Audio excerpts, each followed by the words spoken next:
Here's some of the items I've been uploaded on Depop and the reasons behind why I've picked Depop for them. What's going on, everybody? Spencer Line here. For those that don't know, in 2012 I started my very own vintage online clothing brand called Gully Garms. Last year had to close it due to COVID, Brexit, boo! And now I'm here with a new capacity on YouTube giving you value. I am also still doing a website, but it's at a much smaller scope. The rails are behind you. You can't see it, but they're 30% off on the website, gullygarms.com. Today's video is all about going through some of the stuff that I upload on Depop. What I've noticed in some of the recent videos is there seems to be much more engagement towards videos revolving the clothes. And I feel like actually interacting with you guys, showing you the clothes and giving a bit of perspective as to why I've chose them might be useful for you to know. Now, I will say one of the videos I did recently, I made it clear that on Depop, my intention is to be mostly unbranded with vintage and women's wear and Y2K. So I think that this is going to showcase that probably perfectly. Now, this actually isn't where I keep my Depop stuff, but this is the stuff that I just have uploaded that I've left on this rail. So we'll take a little look, and all this stuff in front of you is just random stuff that's coming soon. So yeah, gilets, one of those types of items where it doesn't matter if there's a brand or there's not a brand, these products are always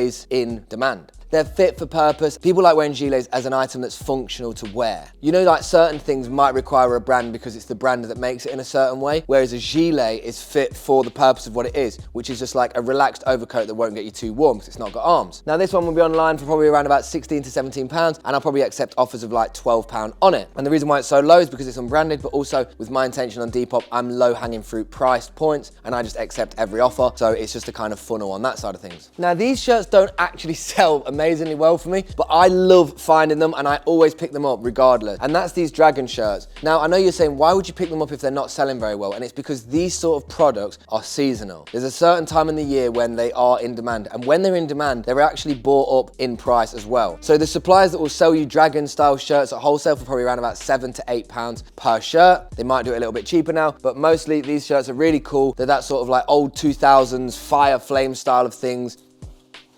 I told you a lot about denim, and the reason for that is because look at this unbranded denim. This is a button-up jacket, super cool badges on the back, and then this is a women's blazer. Now, the reason why I love denim is twofold. The first reason why I love it is because of the reason why it's sustainable. For every new pair of denim jeans that you buy, you have to sacrifice 2,700 litres of drinking water being used to create the cotton for that denim. Whereas these have been created before. Has the water been used to produce these? Yes, but by buying secondhand and denim, you halve that responsibility of the water that's been used to produce it, and as a result, like reduce the damage and the sort of intensity of that impact it had. And I really love these because look at the fit on it. It's a super old school. In fact, let's try it on because I like doing that. Oh my God, I did all that and it has one button done up. This is the denim jacket, and if I'm being honest with you, it might not be my fit or style. The fact that it's got slip pockets different to denim, it's got the badge, and it's just really cool. It's definitely something that I think is super in, and I always love denim. Plus the fact of denim is that it's durable and it's material that actually will last the test of time. So if you do buy a denim jacket, even if it's distressed and stuff, it will still be built for durability and function. Anyway, that was that show and tell.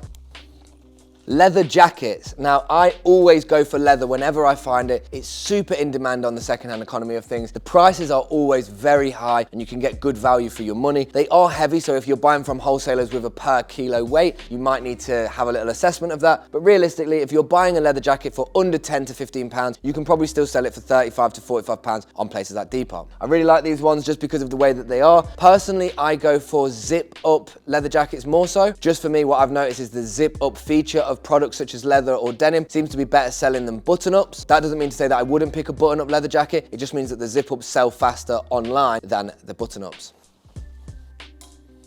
He's trying it on again. This is another item that I really like, and it's just graphic hoodies like this. This actually, I think, says used clothing or used something on it anyway. I really love these sort of featured items. I think that the whole unbranded style of things is really cool, and people love the fits of it. The reason why people struggle to sell unbranded stuff or vintage or Y2K is because you can't just take a photo and upload it. It does require a little bit of presence with the aesthetic. For example, there might be an item that I wear that you might be looking at now and going, that's really nice, because you can see somebody wearing it versus me just showing it. It might not be the case. You might be like, no, I don't care either way. But these items do sometimes need a little bit more vim with the way that you, I guess, market them through the aesthetic. This is a really nice hoodie. I'm going to keep this on for the rest of the video. Now, these super cool, like 70s to 80s track jackets are really cool. Any sort of sportswear, look at the old tag on that and tell me that that's not super bougie. This is like something from an old film. Like, this is a super 80s one.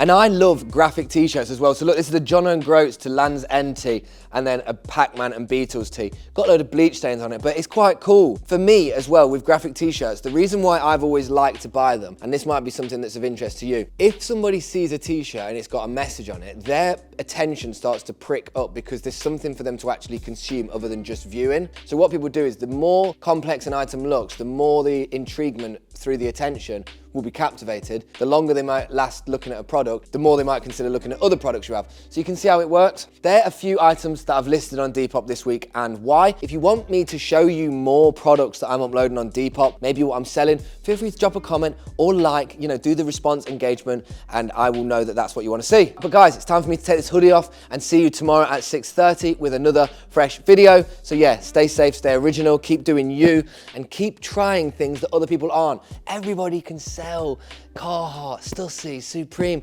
Not everybody can sell unbranded women's wear, so try it, challenge yourself, think outside the box. In fact, think inside the box, because everybody's outside of it. Big up.